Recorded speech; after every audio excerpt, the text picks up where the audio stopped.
Hariom, minha gente, seja bem-vindo ao podcast Fé Axé e Acarajé.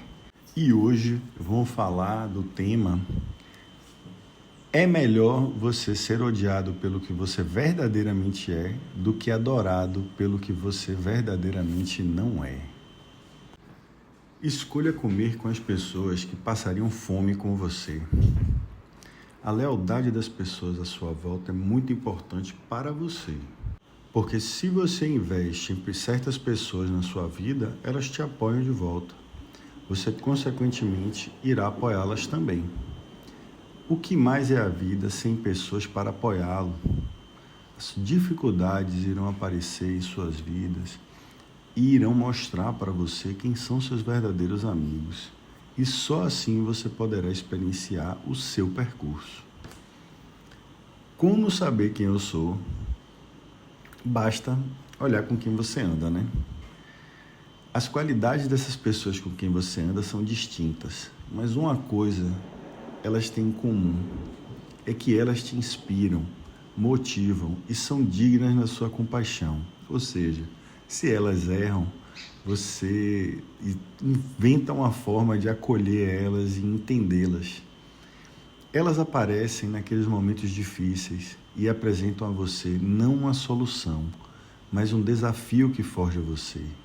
Você não necessariamente precisa ser empático com a pessoa que te rodeia, né? Ela está ali e muitas vezes você mantém aquela pessoa ali porque ela te ensina uma lição. Elas normalmente te apontam um caminho onde você passará por um processo e que, se você cumprir o processo, algo transformador irá acontecer com você. Isso não quer dizer que é algo bom ou ruim, simplesmente é o que é. E o que elas irão te dar em troca é puro e completo. Para alguns parecerá algo escasso, mas no fundo é o processo que vai te mostrar que isso é algo libertador e abundante. Estou falando do apoio delas, que é a única ação da parte dessas pessoas que você irá precisar. A presença do crítico, a agitação mental e inquietude como consequência de julgamentos mentais. Fiquem atentos a isso, minha gente. Eles vão aparecer. A maioria das pessoas que sofrem de agitação mental está dormindo mal, comendo mal, sedentário ou com a dopamina desregulada por celular ou prazeres imediatos sem realização de esforços. Essas ações geram sintomas de agitação, mas não são passivas de um diagnóstico de transtorno de déficit de atenção. Apenas 10% das pessoas têm esse diagnóstico conclusivo, porque esse diagnóstico precisa ser avaliado retrospectivamente. Retrospectivamente quer dizer, você precisa passar por um processo repetitivo e estar com os mesmos comportamentos alimentares de sono para poder você avaliar. Se você tem isso, mesmo em um ambiente tranquilo, mesmo quando tudo estiver redondo na sua vida, então você precisa realmente avaliar, tá certo? E sobre isso, é isso que eu tenho para falar até agora, tá bom? E é por isso que eu convido você a mudar um pouco o seu comportamento, diminuir níveis de intensidade, reavaliar se todo dia você pode fazer isso, se em todos os períodos do ano você quer realmente aquele nível de esforço e amplitude de ações e etc. na sua vida. Percebe que se você tirar um pouquinho de tempo para você, muitas vezes é mais benéfico do que se você ficar se desgastando e dando o melhor de você o tempo todo, algo que parece mais que você está querendo agradar a todo mundo e não a si mesmo. Então é por isso que eu sugiro que você experimente mudar alguns comportamentos, mudar as atividades físicas ou comece a mudar a sua rotina alimentar e praticar, quem sabe, a higiene do sono. Começa por aí e perceber se isso não vai mudar o comportamento do sono, que vai mudar a sua impulsividade, a sua distração, enfim, vai mudar tudo, né? O fato de você se apegar aos efeitos negativos dos seus maus comportamentos pode estar evitando, inclusive, que você enxergue soluções simples. Ao mudar um desses comportamentos, eu garanto que o novelo cheio de linha para você tecer sua coberta e sair desse frio que te assola surgirá. Vou falar um pouco da minha experiência, tá, gente? Quando eu decidi como transformar minha vida, eu precisei abrir mão de hábitos e crenças. Mas por ser uma escolha consciente de que eu deveria remover hábitos ruins antes de colocar novos hábitos, que eu também vou qualificar isso, não é uma regra, tá? Vai de pessoa para pessoa. O fato de eu ter que tirar hábitos é porque eu escolhi uma vida mais monástica, né? De monastério, onde eu ia investir pesado no meu autoconhecimento, no conhecimento para poder me autoconhecer, né? E a partir dali, sim, isso foi definido. O caminho foi definido como, olha, eu preciso, é como se eu estivesse pegando uma pedra bruta e lapidando para fazer uma estátua e não inserir mais coisas. Naquele momento eu sentia que eu precisava esvaziar e não me preencher. Na verdade, eu estava saturado de eventos e ações e tudo mais, e eu precisava ver realmente em que direção eu queria guiar a minha vida a partir daquele momento. E, na verdade, você tem que fechar vários caminhos para você seguir um só, né? Numa direção só. Não quer dizer que é um destino, né? É um caminho, né? E ele não aponta um lugar, ele aponta uma direção. É para aquele lado que eu quero, é para cima e para frente, sem passado e sem futuro demais, né? Vamos deixar esse papo para outra hora. Mas ao mesmo tempo que no momento que eu precisei fazer tudo isso, né? Eu demorei 4 anos para começar a ter uma rotina mais concisa sobre tudo isso, eu precisei me desfazer de algumas coisas. Porque para atuar na terapia e no aconselhamento, eu estava precisando de mais energia. E, consequentemente, eu precisei aumentar as minhas atividades físicas. E aí eu tive que rever novamente a minha alimentação, rever a minha higiene do sono, rever todas essas questões, né? Porque eu não posso viver a vida de um guerreiro dos conselhos se eu me alimentar como um monge dos conselhos. Faz sentido? Isso é a essência da vida, né? E aí vem aquela pergunta, e como perceber a presença da transformação, Bernardo? Às vezes, você só está preso às identidades de uma pessoa agitada e você ignora várias medidas básicas, mas que ninguém quer fazer, não é só você, não é um exercício de verdade, né? Como higiene do sono, como estudar uma alimentação positiva com um nutricionista, com um técnico de alimentação, alguém que entende de alimentação mais do que você, alguém que te aponte verdadeiros caminhos de como melhorar a sua qualidade alimentar para o propósito que você está querendo realizar. Então, você também pode querer mais estudos de novos conhecimentos, tudo menos tempo de tela. É assim que eu vejo, né?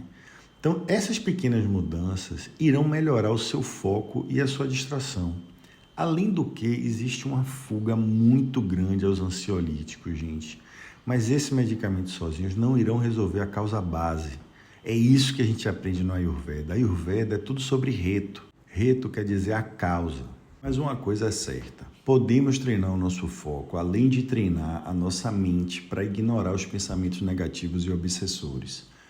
Óbvio que, com o objetivo de fortalecer o nosso intelecto, né, com uma ação de fortalecimento do intelecto, né, pois se ele está sendo fortalecido, seja através do conhecimento, práticas espirituais ou da autoconsciência, ele será mais forte e mais útil na hora de equilibrar as ações do corpo e da mente. Veja só essa curiosidade. Durante uma Olimpíada, o palestrante e motivador de empreendedorismo Simon Sinek observou que os repórteres sempre perguntavam aos atletas se eles estavam nervosos na hora da sua apresentação. Mas todos os atletas respondiam assim, né, que não, que estavam genuinamente animados ou motivados, o que levou o Simon a refletir e fazer uma rápida comparação dos sintomas causados pela sensação do nervosismo e da motivação. O nervosismo causa umidade na palma das mãos, aceleração dos batimentos cardíacos e um pensamento sobre a previsão do futuro. E que, por mera coincidência, são os mesmos sintomas da motivação e animação genuína. Porém, aqueles atletas de elite que praticam e competem naquela modalidade viam aqueles sintomas como algo positivo, devido à sua mentalidade interpretar aquela ansiedade como motivação e que os torna mais vivos e presentes. O que eu quero que vocês vejam com isso, gente, é que ao criar limites para sua atuação no mundo, você irá se sentir nervoso e ansioso, até você entender que precisa de tempo para adaptar sua mentalidade ao novo e botar isso em prática.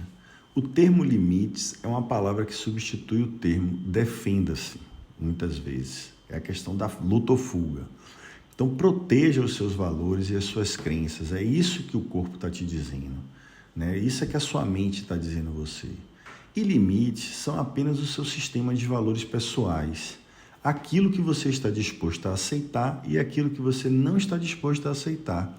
O que você vai permitir e aquilo que você não irá permitir. O que significa que você definiu esses limites dentro do seu ser e depois você comunica às outras pessoas. E muitas vezes é como você comunica esses limites que está dificultando as coisas para você. Mas aí fica a pergunta: você está disposto a experienciar um nível alto de desconforto por 30 segundos ou meia hora, ou você prefere sentir um nível médio de desconforto pelo resto da sua vida? Quanto desse veneno você aguenta beber até que você morra ou mude a sua crença? Olha, eu tenho certeza que você não vai se sentir culpado por definir seus limites, ou por dizer não, ou porque alguém pensa algo sobre você. Isso eu garanto para você. O que você teme é como a sua vida vai parecer se você priorizar suas necessidades, assim como você prioriza as necessidades das outras pessoas. Porque ao realizar essa tarefa, você se tornará responsável pelo resultado daquelas ações, ou em que aquelas ações irão resultar. Eu lembrei aqui agora do podcast do efeito borboleta. É mais ou menos por esse caminho, né? Porque tem um efeito, né? O negócio transborda. Mas o importante é que fique claro que quando você viver de acordo com o seu potencial, as pessoas à sua volta, e mais importante ainda, você vai conseguir sustentar aquele padrão estabelecido. E que você precisa crescer o tempo inteiro, viver de acordo com a pessoa que você supostamente quer se tornar e se adaptando a cada momento. No fundo, você tem mais medo de ter que deixar pessoas para trás na sua vida do que deles te deixarem para trás. E essa ideia de que você é egoísta o suficiente para sair fora daquela experiência e magoar pessoas no processo. É ela quem te deixa paralisado, só porque uma entidade divina proíbe você de ser egoísta. Algo no seu subconsciente fica te dizendo o tempo todo que isso é ruim. Tá vendo aí? Talvez o seu nervosismo seja apenas a sua motivação escondida pela bruma do seu comportamento. Faça uma verificação da sua realidade de vez em quando. Você é o que é, você faz o que faz, você se sente do jeito que você se sente. E agora você está onde você se colocou. Às vezes é preciso que você pare de se perguntar por quê. Pare de culpar alguém e pare de tentar dar razão aos comportamentos das outras pessoas. Você precisa se preocupar com você e a sua paz de espírito. Mudar essa energia de dúvidas e começar a criar uma energia de realidade que parece ser mais amorosa e alinhada com a vida que na verdade você quer para você. Pronto, falei. É sobre isso aí. A verdadeira confiança não é chegar em um lugar achando que você é o melhor do que todo mundo. A verdadeira confiança é chegar em um lugar sabendo que você não tem que provar nada para ninguém. É uma liberdade, minha gente. Quando é que você vai parar de atrelar a ilusão do status social à liberdade e entender o seu próprio valor e sua admiração pelas suas próprias conquistas, e as conquistas de outras pessoas não irão te tirar a sua verdadeira confiança? Quando você aprende que o seu valor nunca foi atrelado às conquistas de ninguém, você passa a apreciar a sua jornada com fluidez. É tudo sobre o processo e não sobre a comparação do seu resultado com o dos outros. A verdadeira confiança vem do resultado do desapego da aprovação dos outros e nunca foi sobre o que os outros são para você. Sempre será sobre o que você é para você. Nenhuma quantia de aprovação externa vai compensar pela inevitável ausência de satisfação que vem de querer ser alguém que você não é.